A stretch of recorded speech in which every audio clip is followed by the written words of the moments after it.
60 বছর বয়স এখনো বিড়ি সিগারেট খান।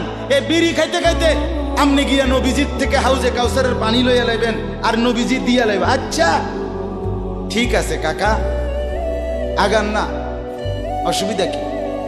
চা দোকানে নর্তকীর নাচ দেখেন, চা দোকানে বইয়ে বইয়ে টেলিভিশন দেখেন, আর বিড়ি খান। আমনে নবীজির সুপারিশ নিবেন, হাউজে কাউসারের পানি নিবেন। নবীজি বিষয়টা আমনেরে এত সহজ করে বলে দিয়ে গেছে না?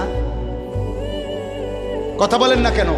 নবীজি এ কথা বলছে, উম্মত চুরি ডাকাতি জিনা ব্যভিচার মদ জুয়া নাচ গান টেলিভিশন নাটক সিনেমা বিড়ি সিগারেট তুমি সব করতে থাকো, তোমার জিডা মনে কয়টা করো, হাসরের ময়দানে শুধু আমার দ্বারে আইও, আমি বেহেশতে পাঠাই দিমু। এটাই তো সুপারিশ না? তো আমনে ঘটনা কি, কাহিনীটা কি তাইলে?